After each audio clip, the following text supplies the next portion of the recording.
अपना ये देखिए, अब हम जानते हैं, आपके टीचर भी आपको ये चीज नहीं बताएंगे, संघवाद कितने प्रकार का होता है। संघवाद होता है 3 प्रकार का, कन्फेडरल, फेडरल और यूनियन। इस चीज को समझिए, बहुत इंपॉर्टेंट चीज है, ये आपको टीचर भी नहीं बताएंगे, और अगर आपने टीचर के आगे पूछेंगे तो शायद आपके टीचर नतमस्तक हो जाए, ना बोल पाए। खैर, कन्फेडरल, फेडरल और यूनियन।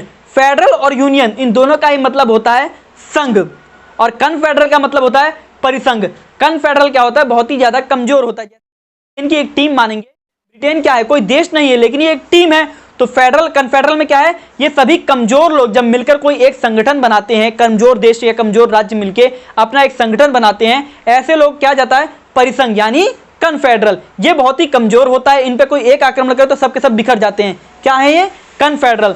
दूसरे नंबर पे आते हैं फेडरल, ये थोड़े मजबूत होते हैं, जैसे अमेरिका।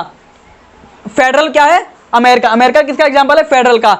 ये वो लोग होते हैं जब ये कई सारे देश मिलकर एक सरकार बनाते हैं, कई सारे देश मिलकर आपस का एक संगठन बनाते हैं कि अगर हम जैसे यूएसए क्या है, यूएसए में 50 देशों का संगठन है।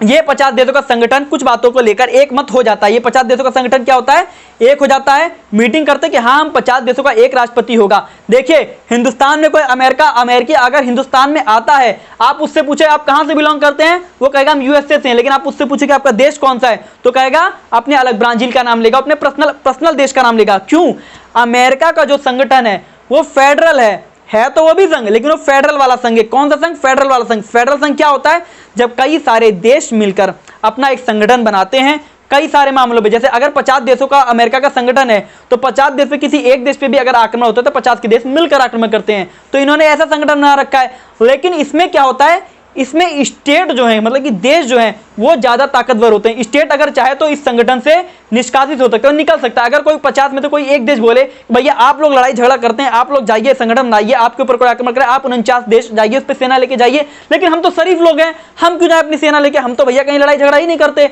तो वो एक देश अलग हो जाएगा। अब ये संगठन 49 देशों का हो जाएगा, और ये 49 उस 50 पे ये दबाव नहीं डाल सकते कि भैया तुम आओ संगठन में मिलो। लेकिन भारत क्या है, यूनियन है। भारत क्या है, यूनियन है। इसमें क्या है, केंद्र मजबूत होता है। फेडरल में केंद्र मजबूत नहीं है, स्टेट मजबूत है, लेकिन यूनियन में केंद्र मजबूत है। अर्थात भारत क्या है, राज्यों का संघ है। राज्य, कई सारे राज्य मिलकर एक हिंदुस्तान बना है, और इस हिंदुस्तान में मजबूत कौन है, केंद्र मजबूत है। लेकिन अगर कोई मान लीजिए केंद्र सरकार और राज्य सरकार में कोई भी झगड़ा होता है, तो भारत का कोई भी राज्य ये नहीं कह सकता कि मैं अपने हरियाणा या मैं अपने हैदराबाद या मैं अपने पंजाब को लेकर अलग होता हूं, मुझे हिंदुस्तान में नहीं मिलना। वो चाह कर भी नहीं मिल सकता। ठीक है, ये सारी चीजें आपको समझ में आ गई होंगी, कन्फेडरल, फेडरल और यूनियन। भारत कौन सा है, यूनियन। अब लगभग आपको सारा ही चैप्टर समझ में आ गया होगा। लेकिन देखिए अब इसमें लास्ट जो बात है, जो कि जानने की चीज है कि भारत में संघवाद का, भारत के संविधान में संघवाद का जिक्र कहाँ है, अनुच्छेद, आर्टिकल। देखिए जिस तरह आप मैथ की किताब उठाइए उसमें चैप्टर्स होते हैं ना, 14-15 चैप्टर होते हैं, लेकिन क्या होता है 1.1, 1.2, 1.3 इस तरह चैप्टर्स होते हैं। सेम ऐसे ही भारत की किताब है, भारत को शासन को चलाने के लिए क्या है, संविधान। संविधान में 22 चैप्टर्स होंगे, और इन 22 चैप्टरों में सेम इसी तरह डिवीजन किया गया 1.1, 1.2, 1.3, 1.4। सेम ऐसे ही शुरुआत के जो 4 हैंगे, शुरुआत के जो 4 अध्याय हैं, 4 आर्टिकल्स हैं, जो हम आर्टिकल किसे कहते हैं, जो आर्टिकल मतलब 22 भाग और 395 अनुच्छेद हैं, ऊपर नीचे होते रहते हैं 2, 1, 4। ठीक है, तो क्या है, अनुच्छेद आर्टिकल 1 से लेके 4 तक में संविधान में स्टार्टिंग में ही आर्टिकल 1, आर्टिकल 2, आर्टिकल 3, आर्टिकल 4 ये कहते हैं, ये किस पे हैं, संघवाद पर है। किस पर है, संघवाद। अब सुनिए एक एक करके हम सारे आर्टिकल को जान लेते हैं। आर्टिकल 1 कहता है, आर्टिकल 1 कहता है कि भारत क्या है, राज्यों का संघ है। भारत क्या है, राज्यों का संघ है, अर्थात भारत कई सारे राज्यों से मिलकर एक देश बना है। आर्टिकल 2 बोलता है कि अगर भविष्य में भारत किसी भी राज्य के, किसी भी देश के, किसी भी जमीन के हिस्से को, टुकड़े को किसी भी ढंग से कब्जा करके अपना लेता है तो वो भारत का हिस्सा माना जाएगा। अब आर्टिकल 2 को संविधान बनाने वालों ने क्यों शामिल किया, क्योंकि आप देखिए नागालैंड, और नागालैंड हो गया आपका, गोवा हो गया, ये आज़ादी के बाद भी हिंदुस्तान का हिस्सा नहीं थे, लेकिन आज़ादी के कई साल बाद इन्हें हिंदुस्तान में मिलाया गया कब्जा कर करके। खैर जो भी जिस भी ढंग से, मतलब कि उन्हें अपने में मिलाया गया। तो इसको कौन करता है? आर्टिकल 2 के अनुसार उन्हें हिंदुस्तान में मिला लिया गया।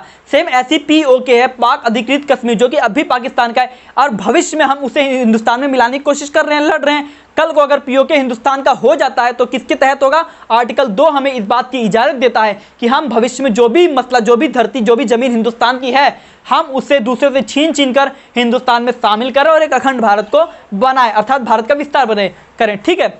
आर्टिकल 3, आइए आर्टिकल 3, इन सारे आर्टिकल को आप रट लीजिए अगर आप 10th में, तो बहुत नॉर्मल चीज है। आर्टिकल 3 हमें क्या कहता है कि कोई भी राज्य, किसी भी राज्य का केंद्र सरकार अगर चाहे तो नाम और भौगोलिक क्षेत्र बदल सकती है। अर्थात देखिए, आप लोग कई बार देखते होंगे कि यूपी का नाम बदल के कुछ, अभी जैसे करंट में क्या किया गया, फैजाबाद का नाम अयोध्या कर दिया। आप ये सब चीजें आप बहुत जगह देखते होंगे, हिंदुस्तान में कई जगह ऐसी होती होंगी जहां का नाम सरकारें चेंज कर देती हैं। और सेम ऐसे ही क्या है, हम भौगोलिक स्थिति को भी देखते हुए अलग कर देते हैं। जैसे यूपी से क्या अलग हो गया, उत्तराखंड अलग हो गया, बिहार से झारखंड अलग हो गया।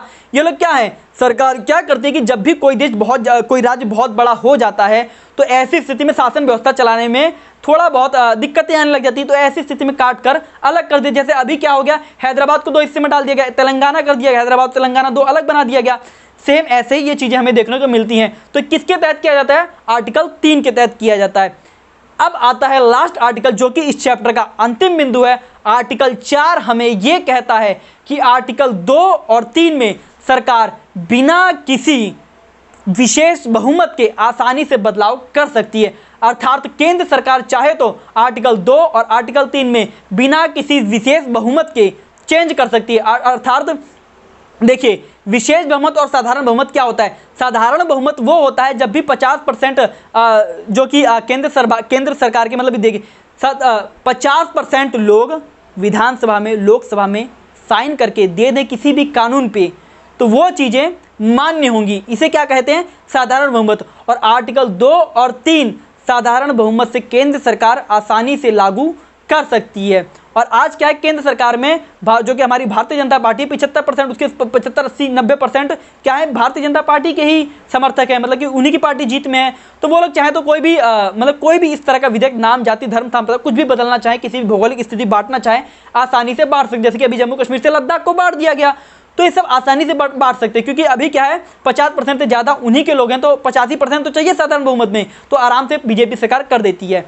खैर, जो इसमें आर्टिकल 4 में जो कि मेन बात कही गई कि आर्टिकल 2 और 3 में साधारण बहुमत से किया जा सकता है। साधारण बहुमत पता चल गया, विशेष बहुमत तब जबकि 50% नहीं, जब हर राज्य की स्टेट गवर्नमेंट साइन करके देगी, प्लस लोकसभा में इसे 70-80% से ज़्यादा लोग साइन करके देंगे, इसे कहा जाता है विशेष बहुमत। और सेम चीज आर्टिकल 2 और 3 में चेंज आर्टिकल 368 के तहत नहीं होगा। अर्थात आर्टिकल 2 और 3 में आप साधारण बहुमत से कर सकते हैं, विशेष बहुमत की जरूरत नहीं है। और आर्टिकल 368 से अलग है। आर्टिकल 368 हमें यह कहता है कि संविधान संशोधन से संबंधित है। आर्टिकल 368 क्या है? संविधान संशोधन से संबंधित है। और संविधान संशोधन करने में देश में किसी भी सरकार के पसीने छूट जाते हैं, वो कभी नहीं कर सकती। बहुत मुश्किल हालात में संविधान संशोधन होते हैं, ऐसा नहीं है कि नहीं हुए, कई बार हुए हैं, लेकिन वो बहुत रेयरली है। जैसे अभी जम्मू कश्मीर का मतलब था, जो भारतीय जनता पार्टी अभी क्या है, देश में बहुत ज्यादा बहुमत उन्होंने कर दिया। तो संविधान संशोधन एक मुश्किल प्रक्रिया है। सबसे मुश्किल संविधान संशोधन, उसके बाद विशेष बहुमत, और सबसे आसान क्या है? साधारण बहुमत। और आर्टिकल 2 और 3 में चेंज हम किसके अनुसार करते हैं? आर्टिकल क्या है? साधारण बहुमत के अनुसार थे। तो जय हिंद, जय भारत। अब आपको ये चैप्टर कंप्लीटली समझ में आ गया होगा। अगर आपको नहीं आया तो वीडियो को 2-3 बार रिवीजन कर लीजिए। और मैं गारंटी देता हूं कि आप स्कूल में अपने टीचर में कहीं भी पढ़ रहे होंगे, आपके टीचर को भी मतलब आता होगा, लेकिन वो भी इतना इन डीपली आपको नहीं बताएंगे। खैर, आगे भी इसी तरह की हर चैप्टर की मैं वीडियो डालता रहूंगा। 10th क्लास की पूरी कंप्लीट कराऊंगा, 11th 12th हर एक चीज़ कंप्लीट कराऊंगा। चैनल को लाइक कीजिए, सब्सक्राइब कीजिए अगर आपको वीडियो अच्छी लगी, और साथ ही अपनी पॉलिटिकल साइंस को इम्प्रूव करना चाहते हैं तो वीडियो के साथ बने रहें, चैनल को प्यार दें। जय हिंद, जय भारत।